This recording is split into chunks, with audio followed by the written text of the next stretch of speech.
গৌতম মুনি বললেন, অহল্যা শোনো, চলে যাও না, শোনো আমার কথা। অহল্যা কিছুতেই শুনছে না। গৌতম মুনি এবার কি করলো, কমণ্ডলী থেকে জল দিয়ে, তবে রে পাশানি, যত দূর পর্যন্ত গিয়েছিস ওখানে গিয়ে তুই পাশানি হয়ে গেল, পাশানি হয়ে গেল। আচ্ছা মায়েরা এটা তো বলতে পারেন, দেখতে দেখতে রজনী প্রভাত হয়ে গেল। প্রভাতকালে একটা ছেলে কাকে খোঁজ করে? প্রভাতকালে ছেলে আগে কার খোঁজ করে? এটা বলতে পারছি না। ছেলেটা ঘুম থেকে উঠলে কাকে খুঁজবে? মাকে। আগে মাকে খোঁজ করে।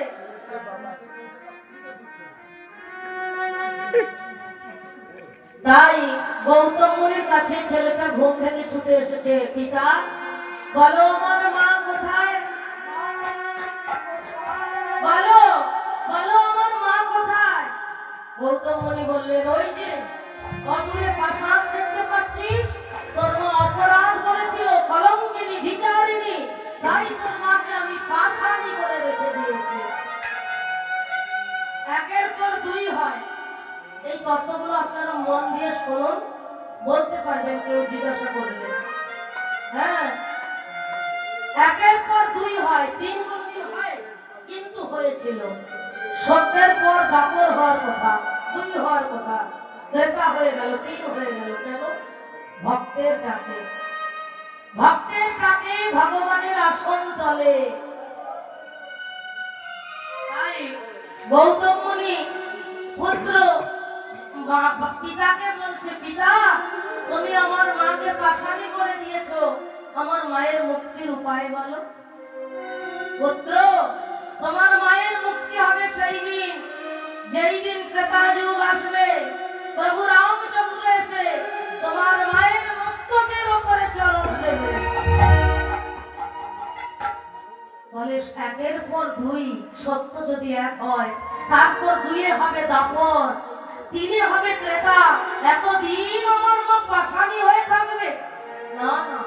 তাই তিনি সাধনা করতে লাগলেন ভগবানের। সেই সাধনায় সন্তুষ্ট হয়ে ভগবান নিয়ে আসলেন সত্যের পর এই ত্রেতা যুগ। সত্যের পর হয়ে গেল ত্রেতা যুগ। রামচন্দ্র এসে যখন ওই পাথরে পদার্পণ করেছিলেন, তখন অহল্যা পাষাণী থেকে হয়ে গেল মানবী। এবার দেবরাজকে বললেন, ইন্দ্র তুমি আমার শিষ্য হয়ে আমার স্ত্রীকে হরণ করলে, গুরু পত্নীকেও বিচার করলে না, তাই আমি তোমায় অভিশাপ দিলাম, তোমার সর্ব অঙ্গে ওই সহস্র ভাগে পরিণত হবে। যার লালসায় তুমি গুরু পত্নীকে হরণ করলে, তোমার সর্ব অঙ্গে সেই ভাগে পরিণত হোক। তখন ইন্দ্র কেঁদে কেঁদে বলে, গুরুদেব গো, গুরুদেব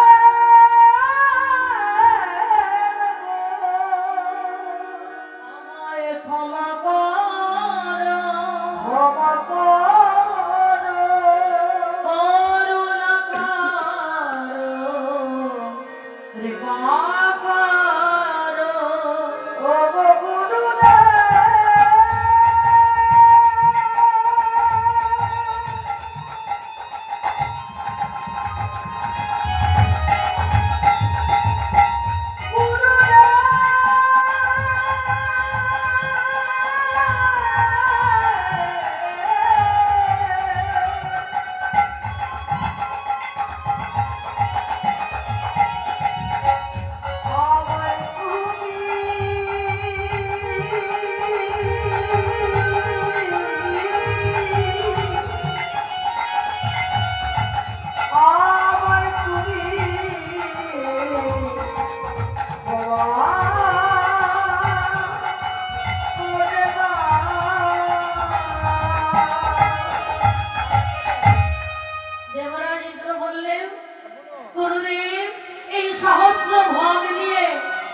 আমি স্বর্গ রাজ্যে থাকবো কেমন করে? এই যে বড় লজ্জা, এই আমি সহ্য করতে পারছি না কোনোদিন। শিষ্য হলো ছেলের সমান, তাই শিষ্য ছেলেকে ডেকে বললেন, ইন্দ্র, আমি অভিশাপ দিয়েছি, এ তো আর ফেরানো যাবে না। আমি আশীর্বাদ করলাম, সহস্র ভব থেকে তোমার অঙ্গে হবে সহস্র লোচন। অর্থাৎ ইন্দ্রের আরেক নাম সহস্র লোচন, মানে সহস্র নয়নে পরিণত হয়ে গেল ভব থেকে। এবার ভোলানাথের কাছে গিয়ে যেই বাণ নিক্ষেপ করেছে, প্রধান হলে ভোলানাথ কি করল? কামদেবকে ভস্ম করে দিয়েছে। শুধু ছাই, ভোলানাথের ক্রোধ হলো, তুমি আমার ধ্যান ভঙ্গ করেছ সময়ে, যাও এটা ভস্ম হয়ে যাও।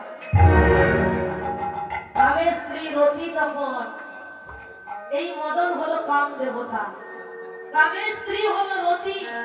রতি কেঁদে কেঁদে বলছে, ওগো ভোলানাথ, ওগো আশুতোষ, তুমি অল্পে সন্তুষ্ট হও বলে এক নাম তোমার আশুতোষ, তুমি সব অপরাধ ভুলে যাও বলে তোমার আরো এক নাম ভোলানাথ। আমার স্বামী সকল অপরাধ ভুলে তুমি আমার স্বামীকে ফিরিয়ে দাও। বলে, না না, যাকে আমি পুড়ে ভস্মীভূত করে দিয়েছি, ছাই করে দিয়েছি, তার দেহ আমি আর ফিরিয়ে দিতে পারবো না। তাহলে তুমি আমাকেও ভস্ম করে দাও, আমাকেও ধ্বংস করে দাও, আমি পতি বিহনে বাঁচতে চাই না। ভোলেনাথ বললেন, নারী হত্যা মহাপাপ, আমি নারী হত্যা করতে চাই না। তাহলে তুমি আমার স্বামীকে ফিরিয়ে দাও। বলে, তোমার স্বামীকে ফিরিয়ে দিতে পারি, তবে তার দেহটা তুমি খুঁজে পাবে না, সে হবেই মনুষ্যজ। তাই দেখুন, এখানে রাধা মাধবের মূর্তি, অন্য ভাইয়ের সঙ্গে গিয়েছিলাম, মা কালীর মূর্তি আছে, জগন্নাথ বলরাম সুভদ্রার মূর্তি আছে, শনিরাজের মূর্তি আছে, কিন্তু আজ পর্যন্ত কোন মন্দিরে কাম দেবতার মূর্তি দেখেছেন? দেখেছেন কি ভাইরা? বাবারা দেখতে পারেন হয়তো, দেখেছেন? কামদেবের মূর্তি নেই, তদনঙ্গ, মানে তার অঙ্গ নেই, বিহীন, সে হবে মনুষ্যজ। কামের সৃষ্টি হয় মনের থেকে, আবার পতন হয় তার মনে মনে। তাই কাম দেবতা মনে মনে পিতার কাছে গিয়ে বলছে, পিতা, আমি তো সকলকেই প্রায় জয় করে এসেছি, এবার বিজয়ে মুকুট পরায়ে দাও।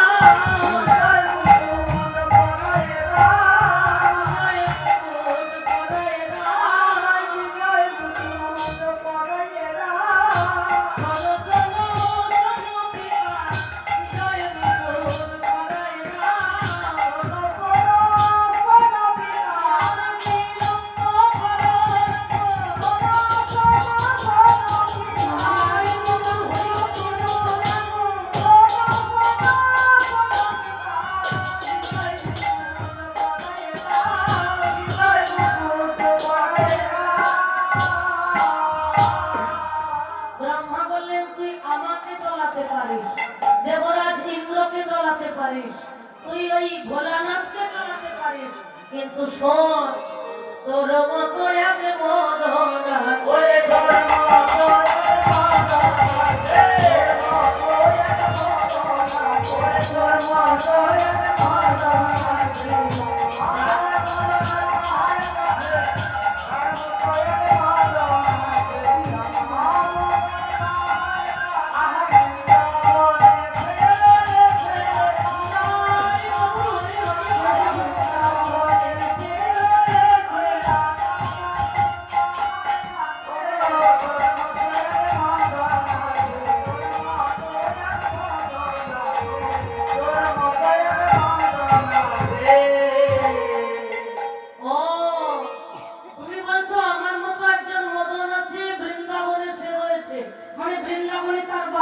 আমি এখনই যাচ্ছি।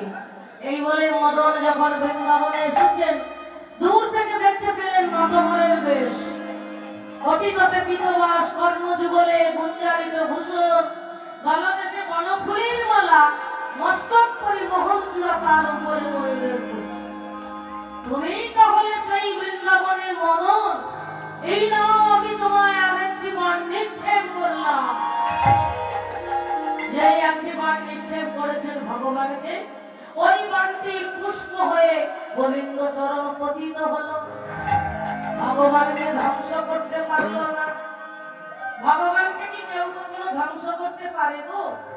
যিনি শাশ্বত সনাতন অবিনশ্বর, তার ধ্বংস নেই, লয় নেই, প্রলয় নেই, সেই ভগবানকে কাম দেবতা টলাতে পারলো না। স্ত্রী রতি এসে বলছে, ওগো স্বামী, যুদ্ধে যদি কারোর কাছ থেকে হেরে যাও, কি করে তোমায় কোন অস্ত্র দিয়ে হারালো সেটা তোমায় শিখে নিতে হয়, তার চরণাশ্রয় গ্রহণ করতে হয়। তাই কাম দেবতা গোবিন্দ চরণে আশ্রয় গ্রহণ করে বললেন, হে গোবিন্দ, হে গোবিন্দ, যদি এই বৃন্দাবনে আসতে হয়, এমন কামের বাসনা নিয়ে আর আসবো না। আসতে হলে আমি প্রেমের বাসনা নিয়ে আসবো। তোমার চরণ তলে আমায় ঠাই দাও। তাই যুগে যুগে জন্মান্তরে ভগবান চির নবীন। বার্ধক্য ছবি দেখেছেন আপনারা? ভগবানের বুড়ো ছবি দেখেছেন? চিত্রপটে হোক, মন্দিরে হোক, ভগবানের বুড়ো ছবি দেখেছেন? নেই। কামদেবতা চিরদিন আশ্রয় করেছিল, কিন্তু ভগবানকে টলাতে পারে না। ভগবান বীর্যবান, তাই চিরদিন নবীন। না, চরণে কামকে আশ্রয় দিয়ে গোবিন্দ এবার কি করলেন? বলে, তুমি আমার লীলারও সাধন করবে সারা জনম ধরে। এবার মুরলী গান পঞ্চম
গোবিন্দ যখন মুরলীর ধ্বনি করলেন, এই ধ্বনি হয়েছিল রাত্রি 2টার সময়। রাত্রি 2টার সময় মুরলীর ধ্বনি করলেন। 2টা মানে এই গভীর রাত্রি বেজেছে 2টো। এই 2টো না গো বাবা, এক হলো নারী আর এক হলো পুরুষ। ভগবান সৃষ্টি করেছেন 2টো জাত। আর যে আমরা জাতের বিচার করি এগুলো মুনি ঋষির থেকে সৃষ্টি হয়েছে।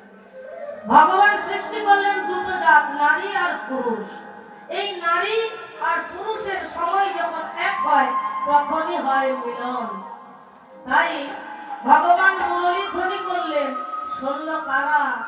গোপিকারা, গোপিকারা, গোপিকারা, গোপিকারা, বৃন্দাবনে গোপিকারা, বৃন্দাবনে গোপিকারা, বৃন্দাবনে গোপিকারা। বৃন্দাবনে গোপিকারা। কি গো? গোপিকারা, এই যে ঘুম, এই যে ঘুম, রাধে রাধে, ও মা, ঘুম ঘুম ঘুম। এমন করে ঘুমালে কি হয় জানেন? ওই যে শ্রীকৃষ্ণের অষ্টোত্তর শতনামে আছে না, দিন গেল মিছা কাজে রাত্রি গেল নিদ্রে, নাম ভজিল রাধা কৃষ্ণ চরণারবে। কেন এসেছি এই ভবের মাঝে? কৃষ্ণ ভজিবার তরে সংসারে আইনু, সংসারে আইনু, মিছা মায়ায় বদ্ধ হইয়া বৃক্ষ সম হইল। কসম হইল। মায়াতে আবদ্ধ হয়ে বৃক্ষ সম হয়েছি। আর বৃক্ষতে কি হয়? ফল রূপে পুত্র কন্যা, ডাল ভাগে পড়ে, ডাল ভাগে পড়ে, আর কাল রূপে পৃথিবীতে, পৃথিবীতে পক্ষবাস করে। পক্ষবাস করে। ডালের মধ্যে একদিকে ফল, এটা আনন্দের বিষয়। কিন্তু পাখি যে কাল রূপে কখন বসে আছে, ফলটাকে ঠুকে ঠুকে খেয়ে ফেলবে, তোমার সময় ফুরিয়ে যাবে, তুমি বুঝতেও পারবে না। তাই ওপার বাংলার গান একটা ছোট্ট করে আপনাদের শোনাই, বুঝতে পারবেন। ঘুম ভাঙান, জাগুন, এখনো সময় আছে। হ্যাঁ, ঘুম না ভাঙালে, এটা তো সত্যি এই পৃথিবীতে অমর কেউ নয়, অমর তো আমরা কেউ নয়। যেমন পৃথিবী তেমন থেকে যাবে, আমাদের পৃথিবী ছেড়ে চলে যেতে হবে। ও গাড়ি পুরাণ হইয়াছে, গাড়ির সঙ্গে তুলনা করা হচ্ছে দেহটিকে। দেখুন, গাড়ি পুরাণ হইয়াছে, জংকারে ধইরাছে, জংকারে ধইরাছে। অনুমানে আমি অনুমানে, মামা এখানে মহাজন অনুমান করে বলছে। কিন্তু আমাদের যদি শরীরে কোনো ব্যাধি হয়, রোগ হয়, ডাক্তারের কাছে গেলে ডাক্তারবাবু পেটে খুব ব্যথা করছে, বলে আলট্রাসাউন্ড করতে হবে। কি হয়েছে? সঠিক না করলে চিকিৎসা করতে পারবো না। মাথা খুব যন্ত্রণা করছে, বলে সিটি স্ক্যান করো। বুকের মধ্যে ব্যথা করছে, বলছে এক্সরে করো। কি হয়েছে না হলে বুঝতে পারবো না, নয়তো ইকো করো, হার্টের কোনো প্রবলেম আছে কিনা। ডাক্তার বাবুর কাছে গেলে গাদা গাদা টাকা খরচ করো, তবুও রোগ ধরা পড়ে না। কিন্তু মহাজনের কাছে অনুমান করে সঠিক বিচার। তাই বলছে গাড়ি পুরাণ হইয়াছে, জংকারে ধইরাছে, জংকারে ধইরাছে। আমি অনুমানে অনুমানে বুঝলাম গাড়ি ফেলে পুরাইতাছে। আমি অনুমানে জানলাম গাড়ি ফেলে পুরাইতাছে। ও গাড়ি পুরাণ হইয়াছে, সংসারে ধইরাছে। ও গাড়ি পুরাণ হইয়াছে, সংসারে ধইরাছে, সংসারে ধইরাছে। অনুমানে অনুমানে জানলাম গাড়ি ফেলে পুরাইতাছে।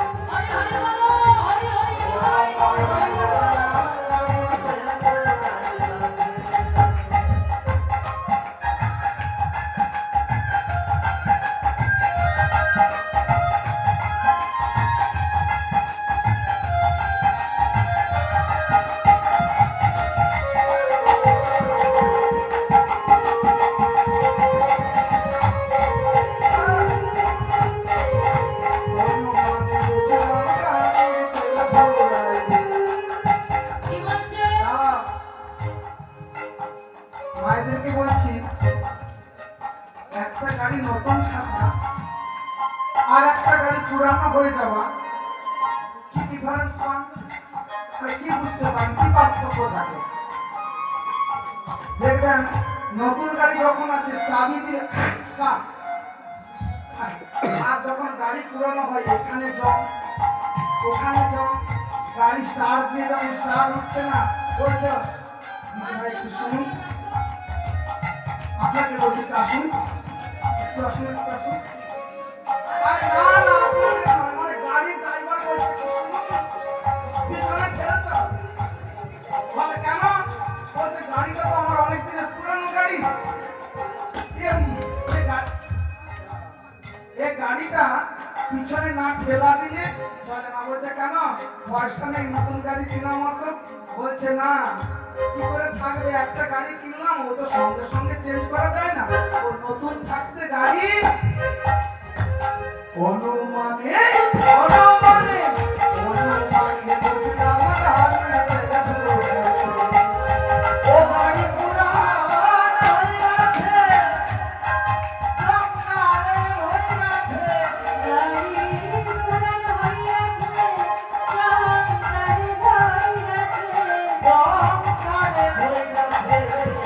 গেছে। অনুমানে অনুমানে জানলাম গাড়ি ফেলে ঘোরাইতাছে।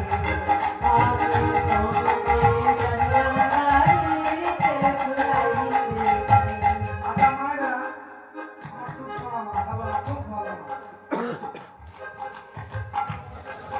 দেখবেন আপনার বাড়ির ছেলেটা কিছুতে ঘুমায় না, মানে ঘুমোচ্ছেন, তখন কি করেন, কোলে করে নিয়ে এসে বিছানায় শুয়ে দেন, শুয়ে দেওয়ার পর খোকা ঘুমিয়ে যা, খোকা তবু ঘুমায় না, খোকার কানের কাছে একটা গান করবেন, ভালো দেখে গান করবেন, দেখবেন খোকা আর খোকা বাবা দুজনেই ঘুমিয়ে গেছে। খোকা তো দূরের কথা, খোকা আর খোকা বাবা দুজনে ঘুমিয়ে গেছে, মানে শুধু গান থাকলে ঘুমিয়ে যাবে। আর ছেলেটাকে বলবেন বাবা, ছেলেটা যদি জেগে থাকে, বলছে মা একটা গান শোনান না, বলছে এই আমি গান করব, কিন্তু তোকে তালি দিতে হবে। আমরা গান করব, মানে মা বলছে আমি গান করব, তোকে তালি দিতে হবে, তাতে কি হবে? আমি বুঝবো আসতে, আমি বুঝবো তুই গানটা মন দিয়ে শুনছিস আর আমার করতে ভালো লাগবে। আমি আপনাদেরকে বলছি আমরা গান করব, ভালো লাগবে যখন আপনারা তালি দেবেন। আপনারা বলবেন হরি নাম শুনতে বসে তালি দেবো কেন? অত সোজা, আমাদের এখনো তেল আছে গাড়ি, যেদিন তেল ঘুরাই যাবে সেদিন দেখা যাবে। বাবা খুব ভালো করে কথাটা খুব মনে করে দেখি, কেন হরিবাসরে বসলে, হরিবাসরে বসে করতালি দিতে হয় জানেন? ছোট্ট করে একটা উদাহরণ দিই, বুঝতে পারবেন, দার্শনিক প্রমাণ। আপনার বাড়ির উঠানে একটা পেঁপে গাছ আছে, মানে কোনো ফলের গাছ, ধরুন আমের গাছ আছে, আমটা সুপক্ষ পেকেছে, তা ছেলেটা বলছে ও মা আমটা পেড়ে দাও না, আম খেতে খুব ইচ্ছা করছে। বলছে এই দাঁড়া, বিকেল বেলায় তো বাবা আসুক, ওই দুর্লভ মেজিয়া মোড় থেকে, দুর্লভপুর মোড় থেকে আসলে ওই আমটা পেড়ে দিতে বলবো, পেড়ে দিলে ঠাকুরের সেবা দেব, তারপর তোকে প্রসাদ দেবো।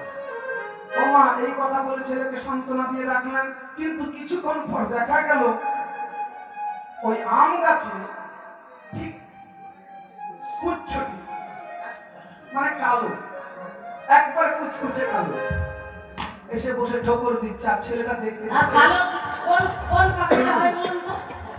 হ্যাঁ, ওকে অনেক হয়, অনেক পাখি হয়। কিন্তু যেটি নাম হলো ঝাড়ুদার পাখি, কাক, যার দেবনাগরী ভাষাতে বলা হয় বায়সা, মানে কাক। ওরে বাপরে, ছেলেটির কিন্তু লক্ষ্য আমের দিকে আছে, কেন ও তো খাবে খাবে বলছে।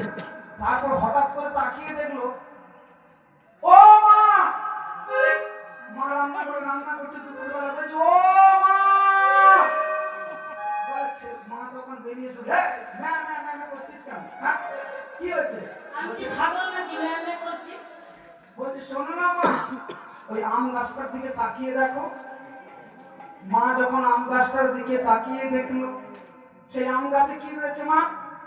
বলে গেল কি আছে? কাক। কাক বসে আমটা চঞ্চু, মানে ঠোঁট দিয়ে ঠুকিয়ে ঠুকিয়ে খাচ্ছে। কি গো মা, তুমি যে বললে বিকেলে দেবে, বলে গর্ধবের ছেলে গর্ধব। বলে হ্যাঁ আমার বাবা তো গর্ধব, গাধার ছেলে আমি গাধা। এখানে বিচার ঠিক করে বলো, আমার আম খাওয়া কি হবে? বলছে কেন, তোর আম খাওয়া হতো, ঠাকুরের সেবা হতো, তোর বাবাও আম খেত, সবাই আম খেত। বলছে কি করে মা? ওই কাক যে খেয়ে নিচ্ছে, বলছে হারাম দাদার ঘরে হারাম দাদা। বলছে কেন কাঠ তাড়ানোর মন্ত্র জানিস না? কাঠ তাড়ানোর কাজ জানিস না? বলছে মা জানি না তো কি করে কাঠ তাড়াতে হয়। আপনারা বলুন কাঠকে কি করে তাড়ানো যায়? এই! এই! চুপচাপ বসে আছিস কেন? এই! এই! অনুমানে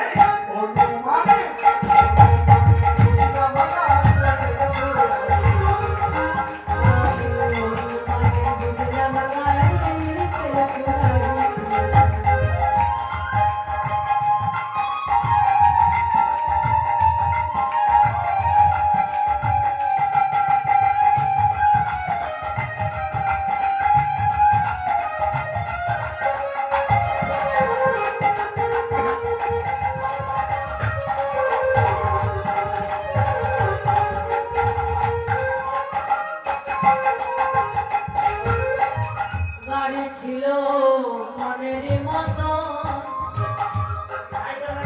কি গো?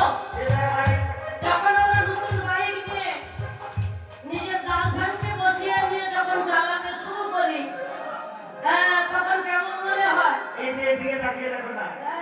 এদিকে কিছু নতুন গাড়ি কিরকম সুন্দর সাজিয়েছে দেখো গাড়ি। কত সুন্দর করে সাজিয়েছে এখন গাড়িটা এটা নতুন মনের করে। মতো করে। আরে শুধু তা নয়, গাড়িটা নতুন কখন মনে হয় জানো? হ্যাঁ। যখন বিবাহের পর নায়ক নায়িকা বাসর ঘরে যায় তখন কত আদর কত ভালোবাসা, তখন সেই গাড়িটাকে দেখে মনে হয় হ্যাঁ গো, সেই ভালোবাসাটাকে দেখে মনে হয় যেন কমলা লেবুর মতো। কি সুন্দর দেহটা যখন থাকে, তাই পদকর্তা কি বলছে? গাড়ি ছিল মনের মতো আমি তারে করি নাই যত, দিনে দিনে গাড়ি আমার হইল পুরাতন। গাড়ি ছিল মনের মতো আমি করি নাই যত, নতুন থাকতে গাড়ি আমার হইল পুরাতন। বলছে গাড়ি ছিল মনেরই মতন, তারে করি নাই যত। তখন এই যে ছোট বয়সে ওই বাসর ঘরে যখন গেল গাড়িটা তখন নতুন নতুন মনে হয়। আর ভালোবাসা যখন হাড়ি উছলে পড়ে যায়, ভালোবাসা জানলা দিয়ে বেরিয়ে যায়, খুব কথাগুলো গুরুত্ব আধ্যাত্মিক তত্ত্ব কথা। আমার দুর্গা দাস বাবু বলছে একটু তত্ত্ব দিয়ে গান করবে, সমাজ দিয়ে গান করবে, কি ভুলবো না? খুব কথাগুলো খেয়াল করবেন। বাসর করে যখন যায় তখন ওই দুটো দেব মনে হয়, দুটো ইঞ্জিন মনে হয় কমলা লেবুর মতো।